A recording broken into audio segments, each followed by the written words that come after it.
ಅಲ್ಲ, ಎಲ್ಲ ನಮ್ಮ ಸಂಘಟನೆ ಕಾರ್ಯಕರ್ತರಿಗೆ ಎಲ್ಲರಿಗೂ ಕೂಡ ಬೇಜಾರಾಗಿದೆ. ಯಾಕೆ ಅಂತ ನೀವು ಆ, ಆ ಹಂತದಲ್ಲಿ ಏನು ನಿಮ್ಮ ಕೊಡುಗೆ? ನೋಡಿ, ನಾವು ಒಂದು ಈಗ 13 ವರ್ಷ ಆಗಿರ್ಬೋದು. 13 ವರ್ಷದ ಮುಂಚೆ ನಾವು ಕಾಂಗ್ರೆಸ್ ಸರ್ಕಾರ ಇರುವಾಗ ನಾವು ಮನವಿ ಕೊಟ್ಟಿದ್ದೆವು. 3 ಸಲ ಕೊಟ್ಟೆವು, ರಿಜೆಕ್ಟ್ ಆಗಿತ್ತು. ಆ ನಂತರ BJP ಸರ್ಕಾರ ಬಂತು. ಆಗ ನಾವು ಇಲ್ಲಿ ನಮ್ಮ ಮಂಗಳೂರ ಶಾಸಕರಾದ ವೇದವ್ಯಾಸ್ ಕಾಮತ್ ಅವರ ಕಡೆ ನಾವು ಹೋಗಿ ಅವರಿಗೆ ಮನವಿ ಕೊಟ್ಟೆವು ನಾವು. ಆದಮೇಲೆ ಅವರು ಹೇಳಿದರು, ರಾಜ್ಯಾಧ್ಯಕ್ಷರಾದ ನಾವು ನಳಿನ್ ಕುಮಾರ್ ಕಟೀಲ್ ಇದ್ದರು. ಆಗ ಅವರು ರಾಜ್ಯಾಧ್ಯಕ್ಷರಾಗಲಿಲ್ಲ, MP ನಳಿನ್ ಕುಮಾರ್ ಕಟೀಲ್ ಆಗಿದ್ದರು. ಅವರ ಬಳಿಗೆ ಹೋಗಿ ನಾವು ಅವರಿಗೆ ಕೂಡ ಮನವಿ ಕೊಟ್ಟೆವು ನಾವು. ಆ ನಂತರ ಇಲ್ಲಿ ಭರತ್ ಶೆಟ್ಟಿ ಆಗಲಿ, ಹರೀಶ್ ಪೂಂಜ್ ಆಗಲಿ, ಎಲ್ಲ ಶಾಸಕರಿಗೆ ಹೋಗಿ ನಾವು ಮನವಿ ಕೊಟ್ಟಾದ ಮೇಲೆ ಅವರು ಹೇಳಿದರು, ಖಂಡಿತ ನಾವು ತಕ್ಷಣ ಮಾಡಿಕೊಡ್ತೇವೆ, ನಿಮ್ಮ ಏನು ಬೇಡಿಕೆ ಇದೆ ಅದನ್ನು ನಾವು ಮಾಡಿಕೊಡ್ತೇವೆ ಅಂತ ಭರವಸೆ ಕೊಟ್ಟಿದ್ದರು. ಆ ನಂತರ ಇನ್ನೊಂದು 2-3 ವರ್ಷ ಹಿಂದೆ ಹೋಯಿತು, ಆಗ್ತಾ ಇರಲಿಲ್ಲ, ಏನು ಆಗ್ತಾಯಿಲ್ಲ ಅಂತ. ಮತ್ತು ಎಲ್ಲ ಬಿಲ್ಲವ ಸಂಘ 200 ಬಿಲ್ಲವ ಸಂಘದ್ದು ಮನವಿ ಬಂತು, ಆ ಜಾಗಕ್ಕೆ ಒಂದು ನಾರಾಯಣಗುರು ವೃತ್ತ ಆಗಬೇಕಂತೇಳಿ ಎಲ್ಲರೂ ಮನವಿ ಕೊಟ್ಟರು. ನಮ್ಮ ಇಲ್ಲಿಯ ಲೇಡಿಲ್ ಹತ್ರ ಇರುವ ನಮ್ಮ ನಾರಾಯಣಗುರು ವೃತ್ತದ ಅದರ ಪಕ್ಕದಲ್ಲಿಯೇ ಒಂದು ಉರ್ವ ಬಿಲ್ಲವ ಸಂಘ ಇದೆ, ಕದ್ರಿ ಬಿಲ್ಲವ ಸಂಘ ಇದೆ, ಯುವವಾಹಿನಿ ಇದೆ ಅಂತ ದೊಡ್ಡ ದೊಡ್ಡ ಸಂಘಟನೆಗಳಿವೆ ನಮ್ಮದರಲ್ಲಿ. ಯಾರನ್ನು ಕೂಡ ಅವರು ಕರೀಲಿಲ್ಲ. ಅದು ತುಂಬ ತುಂಬ ಬೇಸರ ಆಗ್ತಾಯಿದೆ ನಮಗೆ. ಯಾಕಂದ್ರೆ ನಮ್ಮ ಕುದ್ರೋಳಿ ಕ್ಷೇತ್ರದ ಅಧ್ಯಕ್ಷರಾದ ಸಾಯಿರಾಮಣ್ಣನ್ನು ಕರಿಬಹುದಿತ್ತು ಅವರಿಗೆ, ಅದು ಕೂಡ ಅವರು ಕರೀಲಿಲ್ಲ. ಇಲ್ಲಿ ನೋಡಿ, ನಮಗೆ ಯಾಕೆ ಬೇಸರ ಆಗ್ತಾಯಿದೆ ಅಂದರೆ, ಅಲ್ಲಿ ಏರ್ಪೋರ್ಟಿಗೆ ಬಿಸ್ನೆಸ್ ಮ್ಯಾನ್ಗಳು ಹೋಗಿದ್ದಾರೆ, ಪಕ್ಷ ವಿರೋಧಿ ಮಾಡಿದವರು ಹೋಗಿದ್ದಾರೆ ಅಲ್ಲಿಗೆ, ಮೋದಿಜಿಯನ್ನು ವೆಲ್ಕಮ್ ಮಾಡಲಿಕ್ಕೆ. ನಮಗೆ ಸಂಘದವರಾಗಲಿ ಪಕ್ಷದವರು ಹೋಗ್ತಾ ಇದ್ದರೆ ನಮ್ಗೆ ಏನು ಬೇಜಾರಾಗ್ತಾ ಇರಲಿಲ್ಲ. ಇದು ಬೇಸರ ಆಗೋದು ನಮಗೆ ಅಂದರೆ, ಯಾರು ಬಿಸ್ನೆಸ್ ಮ್ಯಾನ್ ಇದೆ ಅವರಿಗೆ ಹೋಗ್ಬೋದಾ, ಯಾರು ಪಕ್ಷ ವಿರೋಧ ಯಾರು ಮಾಡಿದ್ದಾರೆ ಅವರಿಗೆ ಹೋಗ್ಬೋದಾ, ಅದೇ ನಮ್ಮ ಸಂಘಟನೆ ಅವರಿಗೆ ಕಾಣಲಿಲ್ವಾ ಅಂತ ನಮಗೆ ತುಂಬ ಬೇಸರ ನೋಡಿ. ಸತೀಶ್ ಕುಂಪಾಳ್ ಹೇಳ್ತಾರೆ ಯಾರನ್ನು ಕೂಡ ಕಡೆಗಣಿಸಿಲ್ಲ ಅಂತ ಹೇಳಿ, ಏನು ಹೇಳ್ತೀರಿ ಅಧ್ಯಕ್ಷ? ನೋಡಿ, ಸತೀಶ್ ಕುಂಪಾಳ ಎಲ್ಲಿದ್ದರು? ಈ ಸರ್ಕಲ್ ಮಾಡಲಿಕ್ಕೆ ನಾವು ಇಷ್ಟು ಹೋರಾಟ ಮಾಡುವಾಗ ಸತೀಶ್ ಕುಂಪಾಳ ಅವರು ಎಲ್ಲಿದ್ದರು? ಅವರು ಈಗ ಬಂದು ಅವರ ರಾಜಕೀಯ ಲಾಭಗೋಸ್ಕರ ಅವರು ಬಂದು ಪ್ರಚಾರಕ್ಕೆ ಬರೋದು. ಜಿಲ್ಲಾಧ್ಯಕ್ಷ ಆಗಲಿಕ್ಕೆ ಅವರೊಂದು ಬಿಲ್ಲವ ಸಮುದಾಯ ಅಂತ ಹೇಳಿ ಅವರನ್ನು ಜಿಲ್ಲಾಧ್ಯಕ್ಷ ಮಾಡಿದರು. ಇಲ್ಲದ್ರೆ ಅವರನ್ನು ಎಲ್ಲಿ ಯಾರು ರೆಕಾಗ್ನೈಸ್ ಮಾಡಿದ್ರು? ಬಿಲ್ಲವರಿಗೆ ಏನು ಮಾಡಿದ್ದಾರೆ ಅಂತ ಅದು ಫಸ್ಟ್ ಅವರೇ ಹೇಳಿ ನಮಗೆ. ಏನು ಬಿಲ್ಲವರಿಗೋಸ್ಕರ, ಬಿಲ್ಲವ ಸಮುದಾಯರಿಗೆ ಅವರ ಏನು ಕೊಡುಗೆ ಇದೆ ಅಂತೇಳಿ ಮಾತಾಡಲಿಕ್ಕೆ. ರಾಜಕೀಯಕ್ಕೋಸ್ಕರ ಏನೋ ಕೂಡ, ಯಾಕಂದರೆ ಅವ್ರದ್ದು ರಾಜಕೀಯದೊಂದು ಏಮಿರುತ್ತೆ, ನಮಗೆ ನೆಕ್ಸ್ಟ್ ಇನ್ನೇನಾಗಬೇಕು ಏನೋ, ಅದಕ್ಕೋಸ್ಕರ ಅವರು ಏನು ಬೇಕು ಅವರಿಗೆ ಸ್ಟೇಟ್ಮೆಂಟ್ ಕೊಡ್ತಾರೆ.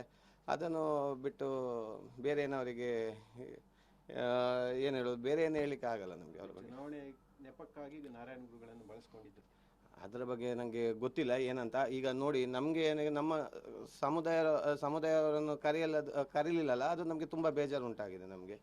ಯಾಕಂದರೆ ನಮ್ಮ ಕುದ್ರೋಳಿ ದೇವಸ್ಥಾನದ ಪ್ರಮುಖವಾಗಿ ನಾವು ಕುದ್ರೋಳಿ ದೇವಸ್ಥಾನದ ಅಧ್ಯಕ್ಷ HS ಸಾಯಿರಾಮ ಅವರಿದ್ದಾರೆ. ನಮಗೆ ಅವರನ್ನಾದರೆ ಒಂದು ಮುಂದೆ ನಿಲ್ಲಿಸ್ತಾ ಇದ್ದರೆ ನಮಗೆ ಯಾರಿಗೂ ಕೂಡ ಬೇಜಾರಾಗಿ. ಯಾಕಂದರೆ ನಮ್ಗೆ ಆ ಕುದ್ರೋಳಿ ದೇವಸ್ಥಾನ ನಮ್ಮ ಇಲ್ಲಿ ಎಲ್ಲರೂ ನಾವು ಇದು ಆರಾಧನೆ ಮಾಡೋದು ನಮ್ಮ ದೇವರಲ್ಲಿ ಕುದ್ರೋಳಿ ದೇವಸ್ಥಾನ ನಮ್ಮ ಇದು ಪ್ರಮುಖವಾಗಿ ನಮ್ಮ ಕ್ಷೇತ್ರ. ಅದು ಅಲ್ಲಿದೊಂದು ಅಧ್ಯಕ್ಷರನ್ನು ಕರಿತಾ ಇದ್ರೆ ಸಂತೋಷ ಆಗ್ತಾ ಇತ್ತು ನಮಗೆ ಅಷ್ಟೇ. ತುಂಬಾ ಜನ ಶ್ರಮ ಪಟ್ಟಿದ್ರು, ಸ್ವಾಗತಿಸ್ಲಿಕ್ಕೆ ಅಲ್ಲದಿದ್ರು ಕೂಡ ಒಂದು ಕಾರ್ಯಕ್ರಮ ಇದೆ ಬಂತ ಹೇಳಿದ್ದಾರೆ. ಅದೇ ನೋಡಿ, ಇದು ಸರ್ಕಲ್ ಆಗುವ ಮುಂಚೆ ನಮ್ಮ ಸ್ಥಳೀಯ ಸ್ಟೇಷನಲ್ಲಿ ಒಂದು 7-8 ಸಲ ನನ್ನನ್ನು ಕರ್ಕೊಂಡು ಹೋಗಿದ್ರು. ಅದು ಯಾಕಂದ್ರೆ ನಾವು ಆ ಸರ್ಕಲ್ ಹತ್ರ ಹೋಗುವಾಗೇ ಇರಲಿಲ್ಲ. ಆ ಸಂದರ್ಭದಲ್ಲಿ ನಮಗೆ ನಮ್ಮ ಈಗ ರಾಜ್ಯಾಧ್ಯಕ್ಷರಾಗಿದ್ದ ನಳಿನ್ ಕುಮಾರ್ ಕಟೀಲ್ ಆಗಲಿ, ವೇದವ್ಯಾಸ್ ಕಾಮತ್ ಆಗಲಿ, ತಕ್ಷಣ ನನ್ನನ್ನು ಯಾವ ಸ್ಟೇಷನಲ್ಲಿ ಕರೀತಾರೋ ಆ ಕ್ಷಣವೇ ಅವರು ಫೋನ್ ಮಾಡಿ ನನ್ನನ್ನು ಬಿಡಿಸ್ತಾ ಬರ್ತಾಯಿದ್ರು. ಅದೆಲ್ಲ ನಮಗೆ ಅವರನ್ನು ಈಗ ಈ ಸಂದರ್ಭದಲ್ಲಿ ನಾವು ನೆನಪು ಮಾಡಬೇಕು ಅವರನ್ನೆಲ್ಲ. ಹಾಗೆ ನಮ್ಮ ಮೇಯರ್ ದಿವಾಕರ್ ಪಾಂಡೇಶ್ವರ ಅವರು ಕೂಡ ತುಂಬ ಸಪೋರ್ಟ್ ಮಾಡಿದ್ದಾರೆ. ಆಗ ಮೇಯರ್ ಆಗಿದ್ದರು ಅವರು. ಅಲ್ಲಿ ತುಂಬ ಅಬ್ಜೆಕ್ಷನ್ ಎಲ್ಲ ತುಂಬ ಬಂದಿತ್ತು ಆ ಸರ್ಕಲಿಗೆ. ಆ ಟೈಮಿಗೆಲ್ಲ ಇವರೆಲ್ಲರೂ ಆ ಸರ್ಕಲ್ಗೆ ಸಪೋರ್ಟ್ ಮಾಡಿದರು. ಮತ್ತು ಇತ್ತೀಚೆಗೆ ನೋಡಿ, ಈಗ ಮೇಯರ್ ಸುಧೀರ್ ಶೆಟ್ಟಿ ಅವರಿದ್ದಾರೆ. ಅವರನ್ನು ಕೂಡ ಮೊನ್ನೆ ಕರೀಲಿಲ್ಲ. ಪ್ರಥಮ ಪ್ರಜೆ ಅವರು ಎಲ್ಲ ಏನಂದರೆ ಅವರು ಕೂಡ ಮುಂದೆ ಇರಬೇಕಿತ್ತು, ಅವರಿಲ್ಲ. ಎಲ್ಲ ಬಿಸ್ನೆಸ್ ಮ್ಯಾನ್ಗಳೇ ಹೋಗಿದ್ದಾರೆ ಈ ಮೊನ್ನೆ ಮೋದಿಜಿ ಬರುವಾಗ. ಈಗ ಬಣ ರಾಜಕೀಯದಿಂದ ಈ ಥರ ಇದಾಗ್ತಿದೆ ಅಂತ ಹೇಳಿ ಆಗಿರ್ಬೋದು. ಯಾಕಂದರೆ ನೋಡಿ, ಈಗ ನಾವಂದರೆ ನಳಿನ್ ಕುಮಾರ್ ಕಟೀಲ್ ಅವರ ಹತ್ರ ತುಂಬ ನಮ್ಮ ಬೇಡಿಕೆ, ನಮ್ಮ ಏನೆಲ್ಲ ಬೇಡಿಕೆ ಇದೆ ನಾವು ಅವರ ಹತ್ರ ಹೋಗ್ತಾಯಿದ್ದೆವು. ಹೋಗಿ ಅವರು ತಕ್ಷಣ ಮಾಡಿಕೊಡ್ತಾಯಿದ್ರು. ಪ್ರತಿಯೊಂದು ಬೇಡಿಕೆ ಏನಿದ್ರೆ ಸಹ ನಮ್ಮ ಸಮುದಾಯದವರಿಗೆ ಆಗಲಿ ನಮ್ಮ ಸಂಘಟನೆಯವರಿಗೆ ಆಗಲಿ ಏನಿದ್ರೆ ಸಹ ನಳಿನ್ ಕುಮಾರ್ ಕಟೀಲ್, ವೇದವ್ಯಾಸ್ ಕಾಮತ್, ಭರತ್ ಶೆಟ್ಟಿ ಆಗಲಿ, ಹರೀಶ್ ಪೂಂಜೆ ಆಗಲಿ ಎಲ್ಲರೂ ಮಾಡಿಕೊಡ್ತಾಯಿದ್ರು. ಈಗ ಏನಾಗಿದೆ ಅಂದರೆ ಇಲ್ಲಿ ಒಂಥರ ಬನದ ಥರ ಆಗಿದೆ. ಏನಂದರೆ ಎರಡು ಒಂದು ನಳಿನನ್ನೊಂದು, ಒಂದು ಬ್ರಿಜೇಶ್ ಚೌಟ ಒಂದು. ಏನಂದರೆ ಈಗ ನಳಿನನ್ ಜೊತೆ ಯಾರೆಲ್ಲ ಇದ್ದಾರೆ ಅವರೆಲ್ಲ ನನ್ನ ಸೈಡ್ ಲೈನ್ ಮಾಡ್ತಿದ್ದಾರೆ. ನೀವು ಬೇಕಾದ್ರೆ ನೋಡ್ಬೋದು ಅವ್ರ ಜೊತೆ ಯಾರೆಲ್ಲ ಇದ್ದಾರೆ ಅವರಲ್ಲಿ ಏನು ಜವಾಬ್ದಾರಿ ಕೂಡ ಇಲ್ಲ. ಹೀಗೆ ಇತ್ತೀಚೆಗೆ ತುಂಬ ಹೊರಗಿಂದ ನಮಗೆಲ್ಲ ಕೇಳಿ ಬರ್ತಿದೆ, ವೇದವ್ಯಾಸ್ ಕಾಮತ್ ಆಗಲಿ, ಭರತನ ಎಲ್ಲರದ್ದು ಹೆಸರು ಬರ್ತಿದೆ. ಇನ್ನು ಅವರಿಗೆ ಕೂಡ ನೆಕ್ಸ್ಟ್ ಟೈಮಲ್ಲಿ MLA ಸೀಟ್ ಸಿಕ್ಕುವುದೇ ತುಂಬ ಕಷ್ಟ ಅಂತ ಇದೆ ನಮಗೆ ಇದಿರೋದು ಮಾಹಿತಿ ಬಂದಾಗೆ, ಹೊರಗಿಂದ ಮಾಹಿತಿ ಬಂದಾಗೆ. ಕೊನೆಯದಾಗಿ ಏನು ಹೇಳ್ತೀರಾ ಅಂತ? ಮುಂದಿನ ನಿಲುವು ಏನು, ನೀವೇನು ರಿಯಾಕ್ಷನ್? ಅಲ್ಲ, ನಮ್ಮ ನಿಲುವು ಏನಿಲ್ಲ. ನಮಗೆ ಅಂದರೆ ನಮ್ಮ ಏನು ನಮಗೆ ಬೇಸರ ಉಂಟಾಗಿದೆ ಅದನ್ನು ನಾವು ಒಂದು ಸಾರ್ವಜನಿಕರಿಗೆ ಗೊತ್ತಾಗಬೇಕಲ್ಲ, ಅಷ್ಟು ಅದು ಮಾತ್ರ, ಮತ್ತೇನಿಲ್ಲ. ಕಳೆದ ಬಾರಿ ಕ್ಯಾಂಪೇನ್ಗೆಲ್ಲ ಹೋಗಿದ್ದೀರಿ? ಕಳೆದ ಬಾರಿ ನಾನು ಹರೀಶ್ ಪೂಂಜೆಗೆ ಓಪನ್ ಆಗಿ ನಾನು ಯಾವುದೇ ಸಮುದಾಯದ ಇದು ನೋಡದೆ, ಯಾಕಂದರೆ ನಮಗೆ ಇದು ಖಾಲಿ ಈ ಕ್ಷೇತ್ರಕ್ಕೆ ಒಂದು ಸರ್ಕಲ್, ನಾರಾಯಣಗುರು ಸರ್ಕಲ್ಗೆ ಅವರೊಂದು ಹರೀಶ್ ಪೂಂಜೆ ಅವರು ಸಪೋರ್ಟ್ ಮಾಡಿದರು. ಆದಮೇಲೆ ನಾವು ಉರುವ ಬಿಲವ ಸಂಘ ಅಂತ ಅಲ್ಲಿ ಒಂದು ನಾವು ಮಂದಿರ ಮಾಡಿದೆವು. ಅದೇ ಕೂಡ ವೇದವ್ಯಾಸ್ ಕಾಮತೆ ಕಾರಣ ಅದು ಮಂದಿರ ಆಗಲಿಕ್ಕೆ. ನಮ್ಮ ಉರುವ ಬಿಲವ ಸಂಘ ಉರುವ ಗ್ರೌಂಡ್ ಹತ್ರ ಒಂದು ಮಂದಿರವೇ ನಿರ್ಮಾಣವಾಯಿತು. ಅದಕ್ಕೆ ಕಾರಣ ವೇದವ್ಯಾಸ್ ಕಾಮತ್. ಆ ಟೈಮಿಗೆ ಸಹ ಹರೀಶ್ ಪೂಂಜೆ ಸಹ ಸಪೋರ್ಟ್ ಮಾಡಿದ್ದಾರೆ, ನಳಿನ್ ಕುಮಾರ್ ಸಹ ಸಪೋರ್ಟ್ ಮಾಡಿದ್ದಾರೆ. ಇಷ್ಟೆಲ್ಲ ಅವರು ಸಪೋರ್ಟ್ ಮಾಡಿರುವಾಗ ಆಗ ನಮಗೆ ಯಾವುದೇ ನಮಗೆ ಸಮುದಾಯ ನೋಡಲಿಕ್ಕೆ ಆಗ, ಯಾಕಂದರೆ ನಮಗೆ ನಾರಾಯಣಗುರು ಪ್ರಮುಖವಾಗಿ ಇರೋದು. ನಾರಾಯಣಗುರು ಸ್ಥಾಪನೆಗೆ ಇವರೆಲ್ಲ ಸಪೋರ್ಟ್ ಮಾಡುವಾಗ ನಾವು ಅವರ ರಾಜಕೀಯದ ಟೈಮ್ಗೆ ನಾವು ಖಂಡಿತ ಅವರಿಗೆ ಹೋಗಲೇಬೇಕಾಗತ್ತೆ. ಅದಕ್ಕೋಸ್ಕರ ನಾನು ಹೋಗಿದ್ದೇನೆ. ಈ ಸಲ ನಿಲುವು ಏನಂದರೆ ಅಲ್ಲ, ಅದು ಜನರಿಗೆ ಬಿಟ್ಟದ್ದು, ನಾವೇನು ಹೇಳಲಿಕ್ಕಾಗಲ್ಲ. ಅವರಿಗೆ ಯಾವುದಕ್ಕೆ ಮತ ಹಾಕಬೇಕು ಅದಕ್ಕೆ ಹಾಕ್ಬೋದು. ಪ್ರಚಾರಕ್ಕೆ ಖಂಡಿತ ನಾನು ಯಾವುದಕ್ಕೂ ಕೂಡ ಪ್ರಚಾರಕ್ಕೆ ಹೋಗಲ್ಲ. ನಿಮ್ಮ ಸಮುದಾಯದವರೇ ಒಬ್ಬರು ನಿಂತಿದ್ದಾರೆ ಕಾಂಗ್ರೆಸ್ಸಲ್ಲಿ, ಯಾರು ಒಳ್ಳೆಯವರು, ಯಾರು ಒಳ್ಳೆ ಕೆಲಸ ಮಾಡ್ತಾರೆ ಸಮಾಜಕ್ಕೆ, ಯಾರು ಬೇಕಾಗತ್ತೆ ಅಂತ ಜನರು ಅದನ್ನು ಡಿಸಿಷನ್ ಮಾಡ್ತಾರೆ, ಸಪೋರ್ಟ್ ಮಾಡಿ ಯಾರನ್ನು ಬೇಕೋ ಅವರನ್ನು ಗೆಲ್ಲಿಸ್ತಾರೆ ಅಷ್ಟೇ. ನಿಮ್ಮ ಜೊತೆ ಇದ್ದವರಿಗೆ ಕೂಡ ಇದೇ ರೀತಿ ಬೇಸರ ಇದೆಯಾ? ನಿಮ್ಮ ಜೊತೆ ಹಂಚಿಕೊಂಡಿದ್ದಾರೆ ತುಂಬ ಜನ ಇದು. ಯಾಕಂದರೆ ನಮ್ಮ ಸಮುದಾಯದವರು ಕೂಡ ತುಂಬ ಬೇಜಾರಿದೆ, ಬೇಸರ ತುಂಬ ಆಗ್ತದೆ. ಯಾಕಂದರೆ ನಮ್ಮನಲ್ಲಿ ಒಂದು ಕಾಲಿ ನಮಗೆ ಹೇಳ್ಬೋದಿತ್ತು ಬನ್ನಿ ಅಂತ. ನಮಗೇನು ಮೋದಿಜಿಯವರ ಹತ್ರ ಹೋಗಿ ನಮಗೇನು ಹಾರ ಹಾಕಬೇಕು ಕೊಡಬೇಕಂತೇನಿರಲಿಲ್ಲ. ನಮಗೆ ಅವರ ದೊಡ್ಡ ಅಭಿಮಾನಿ ನಾನು ಮೋದಿಜಿಯವರ. ನಾನಂದರೆ ಈಗಲ್ಲ ಹರೀಶ್ ಪೂಂಜೆನ ಕ್ಯಾನ್ವಸಿಂಗ್ ಹೋಗೋಗೆ ನಾನು ಅಲ್ಲಿ ಕೂಡ ನಾನು ಮೆನ್ಷನ್ ಮಾಡಿದ್ದೇನೆ ನಾನು ಮೋದಿ ಅವರ ಅಭಿಮಾನಿ ಅಂತ. ಆಗ ಇವರು ಇಷ್ಟೆಲ್ಲ ನಾವು ಈ ಸರ್ಕಲ್ಗೋಸ್ಕರ ಇಷ್ಟೆಲ್ಲ ಹೋರಾಟ ಮಾಡಿದವರು ನಾವೇ ಅವರಿಗೆ ಬೇಡವಾಯ್ತು. ಈಗ ತೊಂದರೆ ಇಲ್ಲ, ದೇವರು ನೋಡ್ತಾರೆ ಅಷ್ಟೇ. Thank you.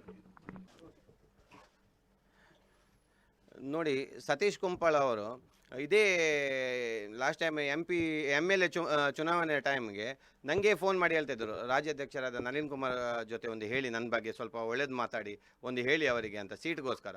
ಆಗ ಅವರಿಗೆ ನಾವು ಬೇಕಾಯಿತು. ಈಗ ಅವರಿಗೆ ಈ ನಾರಾಯಣಗುರು ವೃತ್ತದ ಮೇಲೆ ಸರ್ಕಲ್ಗೆ ಇನಾಗ್ರೇಷನ್ ಆಗುವಾಗ ನಾವು ಬೇಡವಾಯಿತು ಅವರಿಗೆ.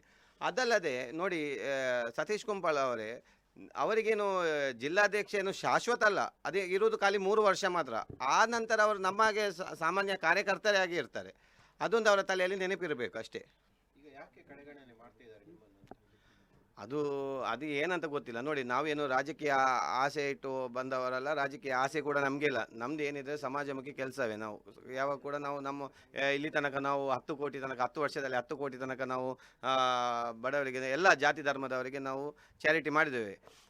ಅದಲ್ಲದೆ ಕೋವಿಡ್ ಟೈಮ್ ನಾವು ಒಂದು ಹೊಸ ಆ್ಯಂಬುಲೆನ್ಸ್ ಕೂಡ 24 ಲಕ್ಷದ ಆ್ಯಂಬುಲೆನ್ಸ್ ಕೂಡ ಹಾಕಿದ್ದೇವೆ, ಫ್ರೀ ಸರ್ವಿಸ್. ಅದರಲ್ಲಿ ಯಾರು ಕೂಡ 25 ಕಿಲೋಮೀಟರ್ ಯಾರಿಗೆ ಕೂಡ 1 ರೂಪಾಯಿ ನಾವು ಕೊಡಲಿಕ್ಕಿಲ್ಲ. ನಮ್ಮದು ಈಗ ಇದೇ 24ಕ್ಕೆ ಒಂದು ದೇವಾಡಿಗ ಫ್ಯಾಮಿಲಿ ಅವರಿಗೆ ಒಂದು ಮನೆ ನಿರ್ಮಾಣ ಮಾಡಿ ಕೊಟ್ಟಿದ್ದೇವೆ. ಇದೇ 24ಕ್ಕೆ ಮನೆ ಒಕ್ಕಲಿದೆ. ಒಟ್ಟಿಗೆ 9 ಮನೆ ಕಟ್ಟಿಕೊಟ್ಟೆವು ನಾವು. ನಮ್ದಂದರೆ ಏನಿದೆ ಸಹ ಇನ್ನು ರಾಜಕೀಯದು ನಮಗೆ ಅದರದ ಆಸೆ ಇಲ್ಲ, ಬರೋದಿಲ್ಲ ರಾಜಕೀಯಕ್ಕೆ. ನಮ್ದು ಏನಿದೆ ಸಮಾಜಮುಖಿ ಕೆಲಸಕ್ಕೆ ನಾವು ಪ್ರಮುಖವಾಗಿ ಬೆಲೆ ಕೊಡೋದು ಅಷ್ಟೇ. ಈ ಬನರಾಜ್ಯ ವರ್ಕೌಟ್ ಆಗತ್ತಾ ಇಲ್ವಾ ಅಂತ ಗೊತ್ತಿಲ್ಲ, ಆದರೆ ಎಲ್ಲರಿಗೆ ತುಂಬ ಬೇಸರ ಉಂಟಾಗಿದೆ. ಯಾಕಂದರೆ ನಾವೆಲ್ಲ ಮೋದಿಯ ಅಭಿಮಾನಿಗಳು. ಆದರೆ ಇಲ್ಲಿ ಈ ಥರ ಯಾಕೆ ಆಗತ್ತಂತ ಗೊತ್ತಾಗ್ತಿಲ್ಲ. ಯಾಕೆ ಈ ಥರ ರಾಜಕೀಯ ಮಾಡ್ತಾ ಇದ್ದಾರೆ, ಇವರೊಳಗೆ ಎರಡೆರಡು ಟೀಮ್ ಯಾಕೆ ಮಾಡ್ಕೊಂಡು ಹೋಗ್ತಾ ಇದ್ದಾರೆ ಅದು ಗೊತ್ತಾಗ್ತಿಲ್ಲ. ಆದರೆ ನೋಡುವಾಗ ಸಮಾಜಕ್ಕೆ ಎಲ್ಲರಿಗೂ ಗೊತ್ತಾಗ್ತಿದೆ ಇಲ್ಲಿ ಏನೋ ಷಡ್ಯಂತ್ರ ಆಗ್ತಾಯಿದೆ ಅಂತ ಗೊತ್ತಾಗ್ತಾಯಿದೆ. ಯಾಕಂದರೆ ಇಲ್ಲಿ ಒಂದು MLA ಇನ್ನೊಬ್ಬರನ್ನು ಬಿಲ್ಡಪ್ ಮಾಡ್ಕೊಂಡು ಬರ್ತಾ ಇದ್ದಾರೆ. ಆ ಥರ ಎಲ್ಲ ಆಗ್ತಾಯಿದೆ, ತುಂಬ ಕೆಲಸ ಆಗ್ತದೆ. ಆ ಥರ ಆಗಬಾರ್ದು. ಎಲ್ಲರೂ ಒಗ್ಗಟ್ಟಾಗಿರ್ಬೇಕು. ಯಾಕಂದರೆ ಕಾರ್ಯಕರ್ತರು ಖಾಲಿ ದುಡಿಯೋಕ್ಕೆ ಮಾತ್ರ ಅಲ್ಲ ಇರೋದು, ಎಲ್ಲರೂ ಅವರವರ ಇದಿರುತ್ತೆ. ಯಾಕಂದರೆ ಖಾಲಿ ಫ್ಲೆಕ್ಸ್ ಬಂಟಿಂಗ್ಸ್ ಎಲ್ಲ ಹಾಕ್ಕೊಂಡಿರ್ಲಿಕ್ಕಲ್ಲ, ಅವರನ್ನು ಸಹ ಎಲ್ಲರೂ ರೆಕಗ್ನೈಸ್ ಮಾಡಬೇಕು ಮಾತ್ರ. ನೆಕ್ಸ್ಟ್ ಈ ಸರ್ಕಲ್ದ ನೆಕ್ಸ್ಟ್ ಹೆಣ್ಮಸಾಲ